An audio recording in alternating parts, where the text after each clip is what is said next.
Good evening, everyone. Thank you to all members of the public, councillors and officers who have come online to join today's virtual meeting.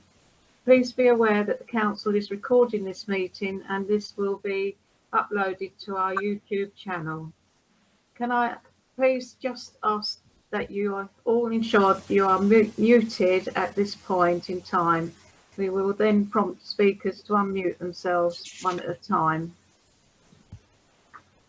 Okay. This is to ensure that we can all hear speakers clearly with minimal background noise. As chair, I will be leading today's meeting. The host, who is a council officer, will be providing the technical support and logistics to help the flow of the meeting. If you have any technical problems during the meeting, please use the chat function to flag this with the host. I would just like to take a few minutes to ensure all participants are set up accordingly. The host will now run through the names of participants and check your audio and video is working. So please bear with us whilst this is done. Hello, Councillor Argent. Oh, you're on mute. Yes, Councillor Argent, I think I was. Oh. Hello. Hello. Councillor Honeyman? I can't hear you, Councillor Honeyman. Did anyone else hear? We've got no sound from Councillor Honeyman. I'll move on to the next while you just have a play around a minute. Councillor Meek? Hi, hello. Hi. Councillor Edson? Hello. And I can see we've got two members of the public. And there's the hello, is your sound okay? Brilliant. Yeah. So Councillor Honeyman, have you been able to? Is it because I'm just wondering if you've put your headphones in, have you said that they're just headphones? Yeah, maybe something wrong with those headphones or something. That's better. I'll change them over. Or anyway, I'll just put up. I can't hear anything at the moment. I'll turn it up. So no, you can, if you can hear me, that's fine. Yeah. Okay. Are you happy that we move on, Councillor Honeyman? Yeah. Yeah, that's fine. Thank you. Anyone wishing to speak in the public participation will be given the opportunity to do so. When prompted, if you are using video feed, please raise your hand to show you wish to speak. If you have only joined with audio, please ensure you are muted and identify yourself and that you are wishing to speak. I, as chair, will then prompt when it is your turn to speak. You will be given a maximum of 4 minutes to make your representation. Please state the agenda item which you will be speaking about. Through me as chair, council members or officers may then respond to your point if necessary. You will not automatically be able to reply unless I as chair allow you to do so. I would like to ask that participants looking to leave the meeting wait until the end of an agenda item to limit distraction for other participants. Anyone looking to rejoin or part way through the meeting will join the Zoom waiting room and then be let in to the meeting by the host at the next available point of the meeting. I trust that all councillors have read the taking part in the Zoom meeting instructions. I would like to summarise some of the key points. As chair, I will be leading the meeting through the agenda as normal. Councillors must still give apologies or make declarations of interest in the usual manner. Councillors wishing to speak should indicate this in the chat box, and if they have a video feed, also raise their hands in the video feed so the order can be noted. When voting, the host will call out names in order and councillors should respond with their vote. Please note that votes will not be a recorded vote unless requested by a councillor in the usual manner. To all present, please remember to show respect to others in the meeting and avoid interrupting where possible to enable others to follow the meeting. If any councillor feeds concern about any aspect of the meeting or discussion, please unmute yourself and clearly state point of order. The chair will then gesture for you to elaborate. Please remember to check regularly that you are muted on your screen, as this will help hugely with the running of the meeting. Anyone present felt to be behaving unacceptably will be ejected from the meeting by the chair. Just as a reminder to all that holding virtual meeting is a new approach for the council, and therefore we will need to show patience and flexibility while we all get to grips with this meeting format. Thank you. We go on to our agenda, and agenda item 1, apologies for absence and declaration of substitute members. There are apologies from Councillor Liz Borman and Councillor Jim Lord, and those substitutes have come forward, so we're just missing one member at the moment. Right, thank you. Item 2, disclosure of interest. To deal with any disclosure by member of any disclosable peculiar interest and interests other than peculiar interests is defined under the C4 Town Council Code of Conduct and Localism Act 2011 in relation to matters on the agenda. No?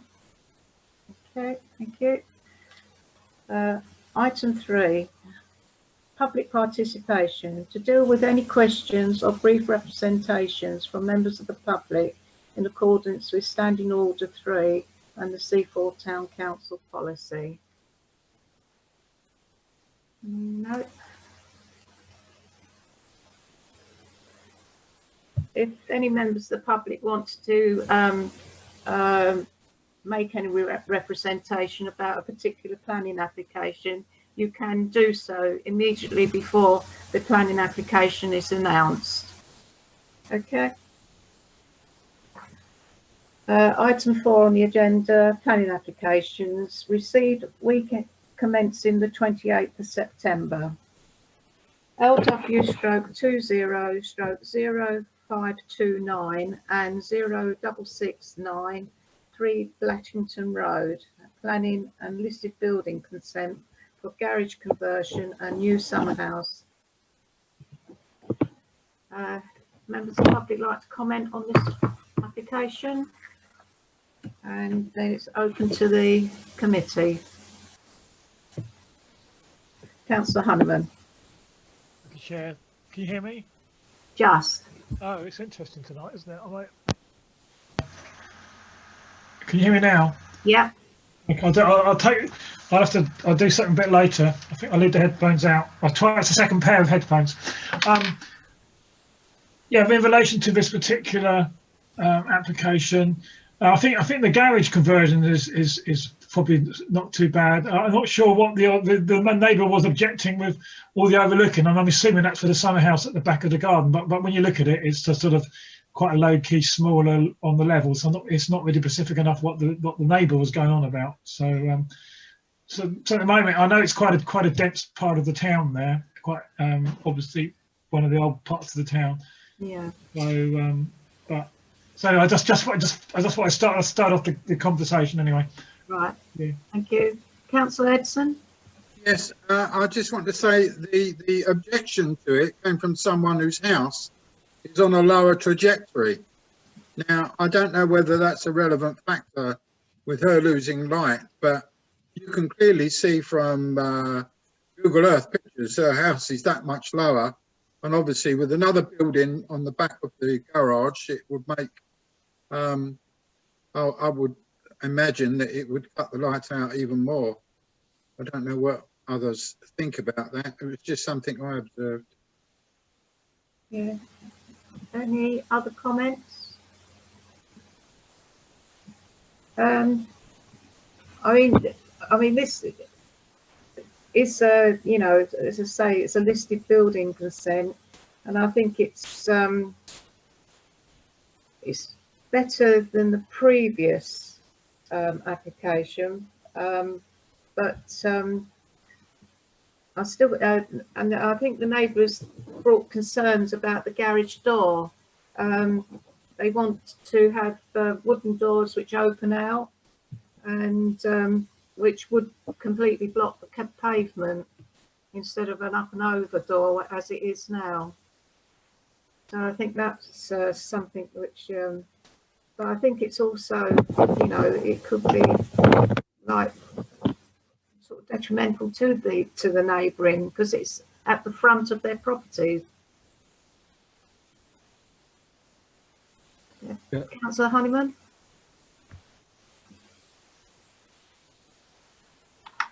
Thank you again. Yes, I think I agree with you with that, Chair, about the door shouldn't be going out onto the pavement. I think that would be completely wrong and out of character. The loss of light. I thought the summer house is quite a long way at the back of that, way at the back. So I don't know where the neighbours objecting to on that side of things, because it's right at the back. It's not as though it sort of overshadows her or him. You know, because the extension is a separate house right at the back, so I can't see what she's going on about. Anybody else like to comment? Sorry, I was just going to say, initially I didn't have any objection really to the summer house aspect. I understand, I think the up and over door is a concern, or rather, if it wasn't an up and over door, it would be a concern. I hadn't realised that the property next door was that much lower, but I really don't think that it's too much to quibble about, really. But I would have thought the door was the issue onto the street, personally. Jeff, I think the concern of the neighbour follows on from the refusal of the application back in 2015, which was for a double-storey extension. So this development is similar but scaled down. I mean, two versions of the 2015 scheme were both refused because of the impact on the conservation area and listed building. I think it's important to remember that the building is listed, and that unusually the main garden is at the front. So any development at the front, or any developments in the garden, is going to be at the front and is more likely to affect the setting and character of the street scene in the conservation area and the listed building. So it should be looked at a bit more carefully than you know, a non-listed residential building in the circumstances, because this application is a double application for planning consent and listed building consent, but it is definitely scaled down from the scheme that was refused 5 years ago, which was for a sort of double-storey residential annex, if you like. But this is it does still protrude quite a long way back, and it's going to affect the setting of the building behind it. Having said that, I mean, if it's the only garden really that the householder has got. So, but as I say, the listed building implications need to be looked at carefully, I think. Councillor Mate. I'm right in saying, Jeff, aren't I, that a summer house is only a temporary structure anyway. So does that need to be taken into consideration? Isn't it rather like a conservatory or a greenhouse that is considered to be a temporary structure, that, you know, or does it give a precedent for a further building, perhaps in the fullness of time, to be built there, which could be a foundation permanent structure? I think it has to be treated as a permanent structure unless it's obviously temporary, especially in the setting of a listed building. I think it's called a summer house, but it could be called lots of different things. It's up to the applicant as to what he calls it. But it doesn't appear to me to be that temporary. It has to be treated as a permanent structure.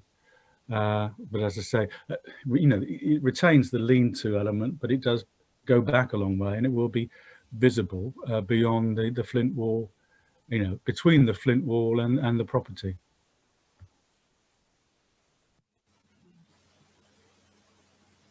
Any more comments? If there's not, can I have a proposal, please? From a member. Councillor Honeyman. Yeah, I'd accept it with those limitations about the front, as it can't be doors opening up onto the street. Okay, is that your proposal? Yeah. Councillor Argent? Can you unmute yourself?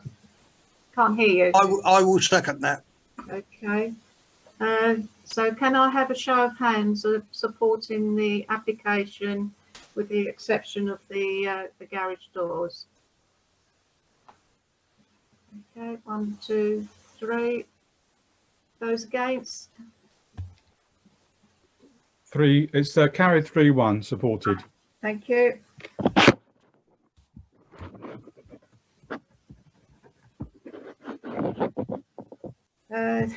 LW/20/0655 Buildings, 18 Furl Road.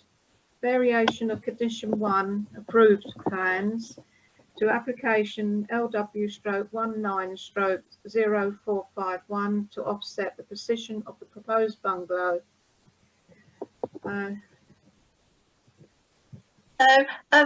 Councillor, we just wondered how far the proposed bungalow would be moved and where it would be moved to in this offsetting process. And although we live next door, we still have no idea of the actual measurements of this proposed bungalow. Does anybody know anything about the measurements, please? But first of all, so there's 2 questions then. So how far and to what extent will the bungalow be moved, and what are the measurements of the bungalow?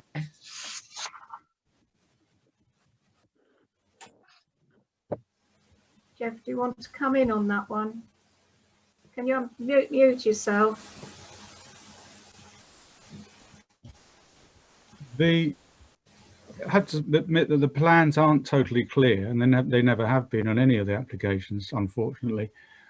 But the application appears to be a very minor one, and it arises from, according to the application form, and I think did I send you the extract from the application form that explains why Yes. the offset has taken Yes. place.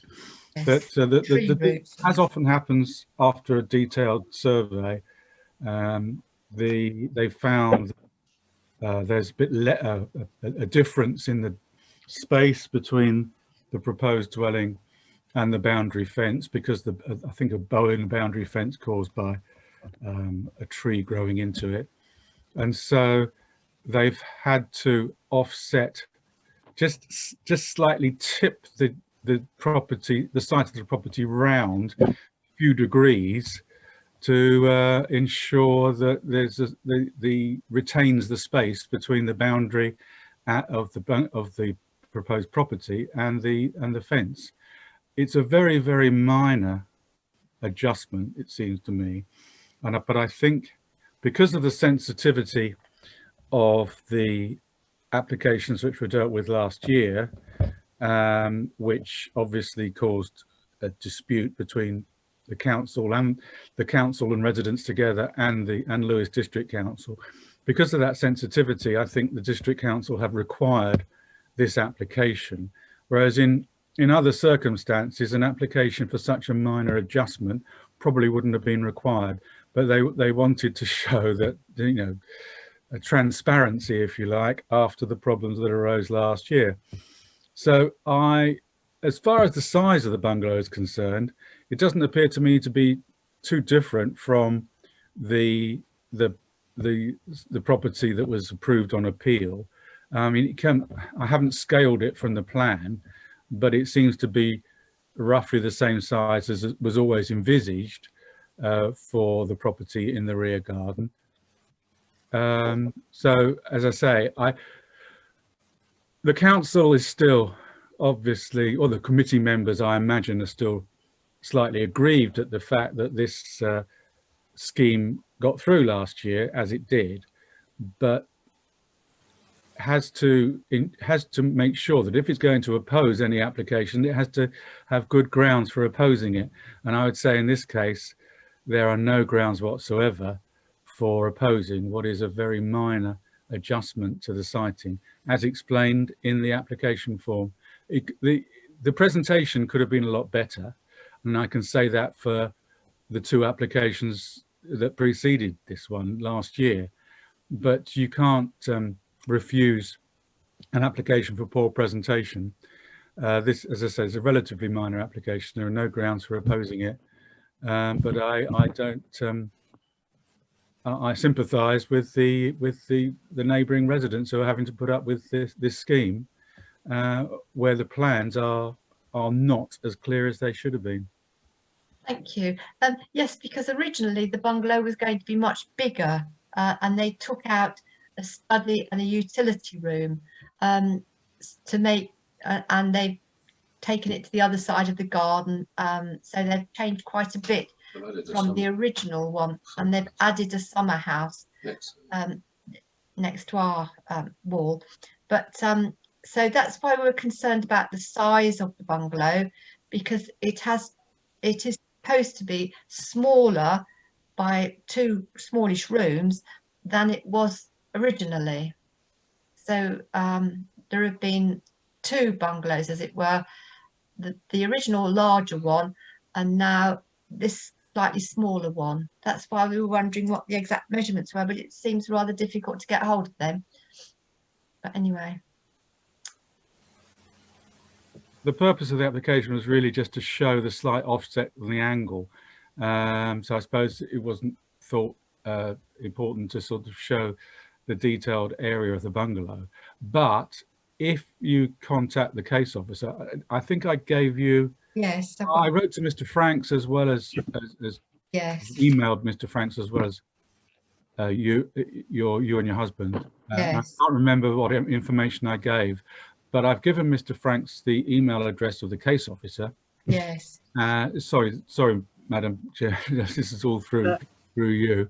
Sarah Scannell, who has taken over from the previous case officer.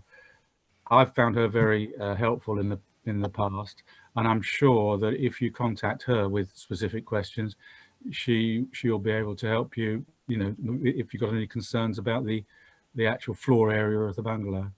All right, we'll do that. Thank you very much. Yeah, Yes. to say, Mr. Franks has got the email address of the case officer, the new case officer. Right. Thank you. Thank you very much. Thank you. Thank you.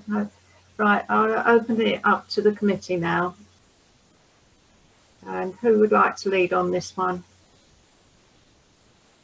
Councillor Edson? Yeah, I see we might just as well approve this one, seeing as it's only a change of position, providing they don't, pull any stunts on this one. Yeah, it's just the first one I noticed it was parallel with the wall and the bungalow in front, and now they're twisting it slightly so they get a little bit more space. At the back, it's parallel with the back wall now. So I propose that we approve it, unfortunately. So. Councillor Meek? I would second that, Chair. Thank you. Thank you. Any other comments? Maybe, Jeff, can we mention that that the committee will support this application, providing that there hasn't been any increase in size of the dwelling, as it's unclear on the application?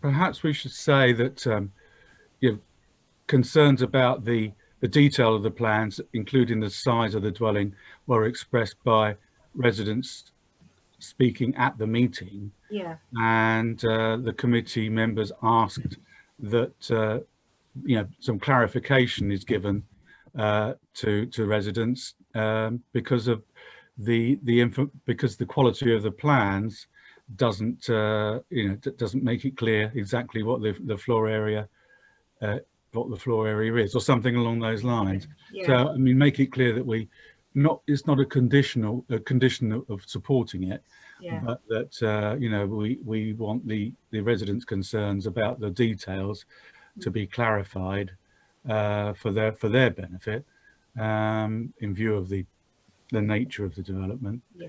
Yeah. And ask the officers to respond to them, or something along those lines. Yeah.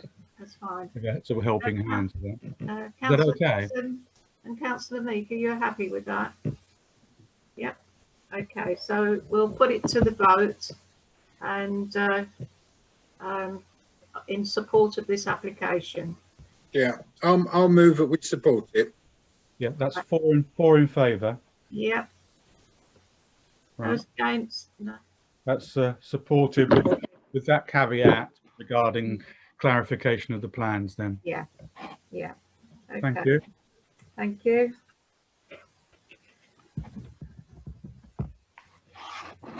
Planning applications received week commencing the 12th of October. No applications were received.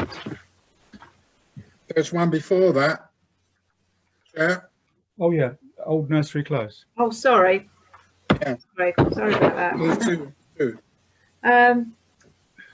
Right, LW stroke 20 stroke 022 662 23 Old Nursery Close, single story rear extension.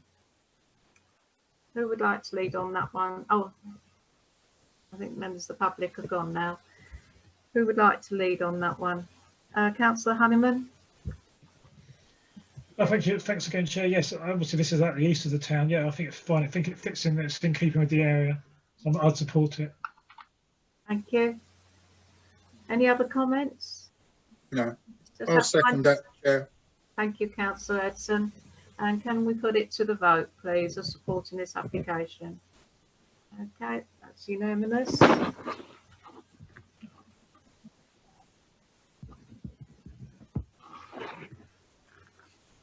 Right, now this planning application received week commencing the 12th of October. No applications were received. Isn't there, Chair? Isn't there one before that, Charles Close? Oh gosh, it's all my scribbling on my agenda. Thank you. It's all right, we're with you, don't worry. Right, so planning applications received week commencing the 5th of October. LW stroke 20 stroke 0580 4 Charles Close. And that's a first floor side extension. Councillor Honeyman. Thanks again, Chair. Yes, that particular one off Princess Drive there, in that area, it's quite a small close, and it's right in the corner. And obviously, it's sort of a dip. The ones next to it, it's in a sort of at the end, so it's well hidden there. So I'd support that. Thank you, Councillor Honeyman. Councillor Argent. Yes, I second that. Thank you. Any other comments? No. So can I have a show of hands of supporting this application? And that's unanimous.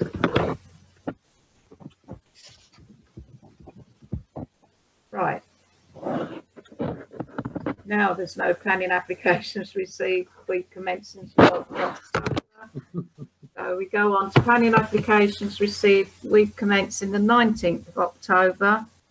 And that's LW stroke 20 stroke 0690, land at 3 and 4 Dymchurch Close. Construction of 3 detached 3-bedroom houses with associated access and landscaping works. Councillor Meek. Sorry. Sorry. Sorry, Chair. Did Jeff want to say something before I weigh in? I think it's just to point out that there have been 2 objections submitted quite late. I think although the consultation period hasn't expired, because the town council were dealing with the application tonight, and the residents have found that out quite.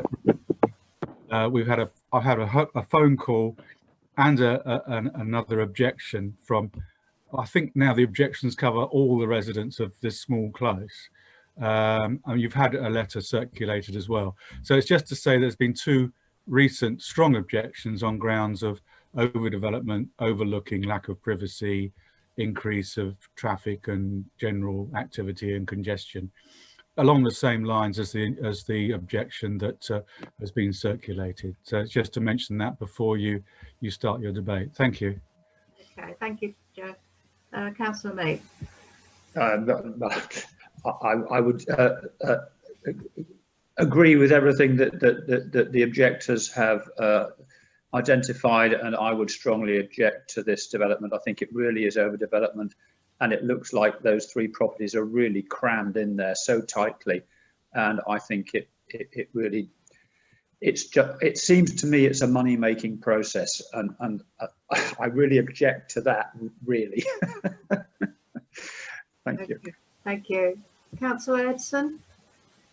I was actually down in Dymchurch Close today, and those 2 bungalows already look like a building site. Someone's having some work done, and it looks really bad now, and it's a very narrow approach road. You know, it's just horrendous. It's going to, I feel the same way as Councillor Meek about this one. It's an overdevelopment. It's just filling in the holes. Are you going to second Councillor Meek's proposal? I certainly will. Right, thank you. Councillor Honeyman. Yes, in that particular area, I know it's near the school and everything, although I don't think that's too much of an issue, because whenever you've got a school nearby, you're going to generate traffic twice a day. So that's just the nature of being by a school. I think the site would take 2 properties in there, but not the 3. So I would object if the planners eventually came back with a sort of 2 properties. I think it would fit in all right if they had a bit more space around it. Thank you. Thank you. Any other comments? Yeah, I mean, I feel exactly the same as everybody else, and like Councillor Honeyman, 2 would probably sit in there, and that would mimic the other side of the close. But then, you know, you have got the concerns of extra traffic. It's almost a tandem development, isn't I believe, Jeff. And so yes, so it's overdevelopment, unneighbourly. So in full agreement with you all. So as we've got a proposal by Councillor Meek and seconded by Councillor Edson, can I have a show of hands of objecting to this application? Okay. That's unanimous. 1, 2, 3, 4, that's unanimous, yeah. Yeah. Okay. Thank you. LW/20/0667 37 Chinkton Way, erection of a garden outbuilding. Councillor Honeyman. Good design. It's a Swedish design, I note. I think it fits in there fine, and it can take, this property can take it. Thank you. Thank you. That's what I propose. Yeah. Thank you. Does that find a seconder? Thank you, Councillor Argent. Any other comments? And can I have a show of hands for supporting this application? That's unanimous.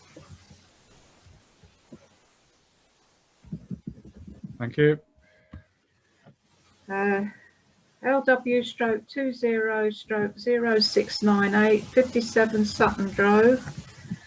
Single-storey flat roof extension to replace existing conservatory. Councillor Honeyman. Yes, I think the conservatory, I was only up there the other day, the conservatory I think is had its life in a way, and I think the residents are replacing it with a bit more substantial sort of building. It won't really change the character too much of the property anyway. Thank you very much. I'd support it. Thank you. Councillor Meek. I would second that, Chair. Thank you. Any other comments? The only comment I had on this was probably from the neighbour of 59 that it might obstruct his kitchen window, and that is the only light he gets in the kitchen. Other than that, I can't see, you know, unless, you know, you can't tell unless you go and see for yourself, which we can't. Councillor Honeyman. I think the extension's got quite a lot of windows in it, so it's obviously to replicate partly a conservative style sort of extension. Yeah. So, It's the neighbour on the other side, which is going to have the brick wall more, not the, you know, the conservatory side. As I say, that's my only, you know, but unless you are able to go on site, you can't really say.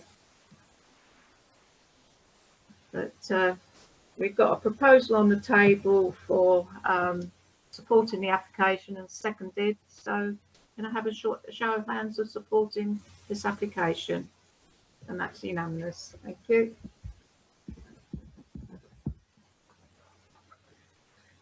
Tree Works, TW/20/0083/TPO 8 May Avenue.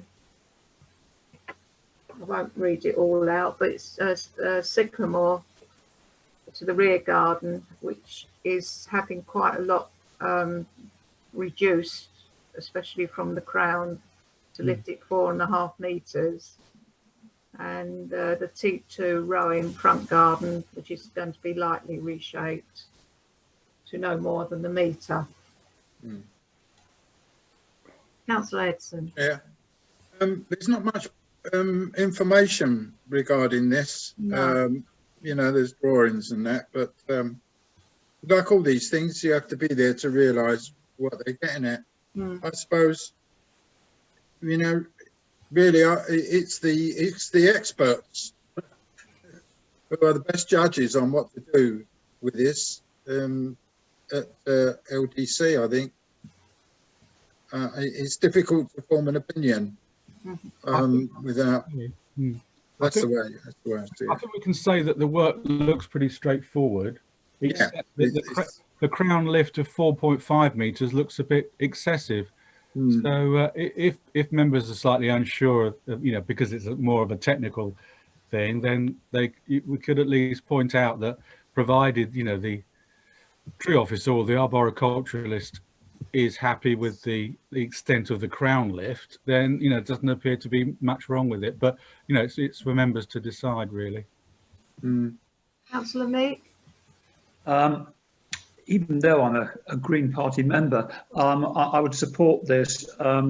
Sycamores are an invasive species. They're not a natural species here anyway, and they tend to kind of take over and kill the ground around them, actually. You can take a huge amount off a sycamore. To be quite honest, the more you take off it, the more it's probably going to grow anyway. So it will probably go back quite quickly. I haven't got a problem with the sycamore being kind of cut back quite a lot, really. And I know how they can take over. So I would support this, quite frankly. But I quite agree with Jeff that obviously an arboriculturalist would have the best advice, you know. Okay. Thank you, Chair. Thank you. So we've got supporting the application, seconded by Councillor Meek. Yeah. Thank you. So can I have a show of hands for supporting this application? Thank you.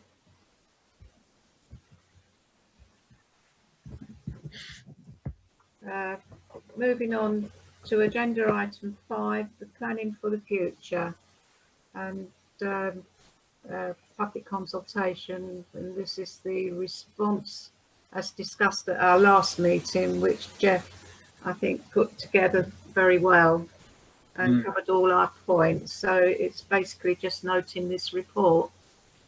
Unless Jeff wants to say anything. Well, it's simply to for the record to show members and the public through the agenda the final version of the response. Otherwise, you know, because it needs to go into the public realm, and this is just an easy way of doing it. So there's nothing to discuss.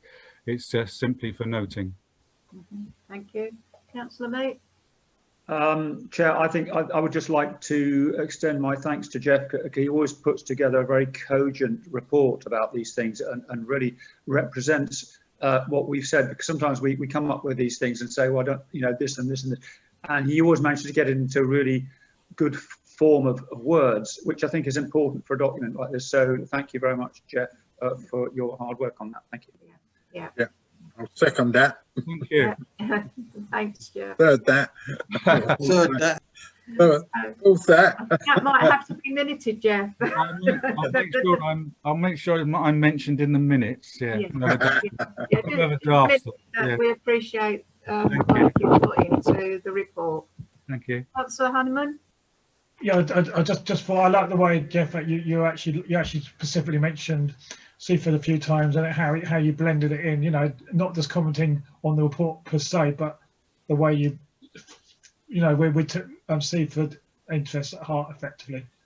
Because what might apply to Seaford might be different in another town or city. Exactly. Yeah. Well, yes. So What happened at Newlands was quite a good example of what a lot of the white paper was about. You know, Yeah. we found that the affordable housing issue is a bit more difficult than it appears to be. On the surface. So it was good to use the experience of going through that process, and also, the fact that Seaford has got very limited opportunities for new development, hemmed in by the national park as it is, which is good. well, good on one side, but not so good on the other. Okay. yeah, as an aside, yeah, we're actually building the road through that site now. So there we go. Yeah. Okay, thank you. So we've all noted the report. Noted? Yep. And moving on to agenda item 6, update report. And there again, to note the report, unless you've got any comments on it. We just differed on Bramble Road application, where we had no objections, but it was actually refused at district. But other than that, we are in agreement. There's just a reference there to 4 Dymchurch Close, you'll notice, which is one of the reasons why it looks like a building site at the moment. Is probably, I don't know.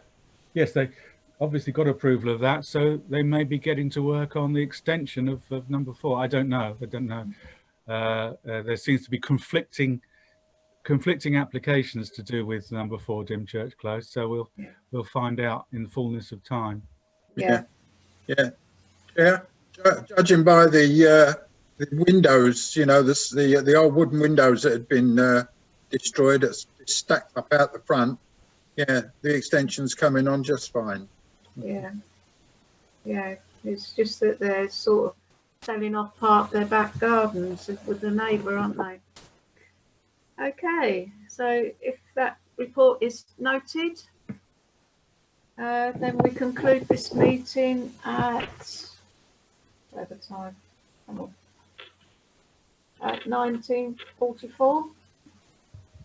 Thank you.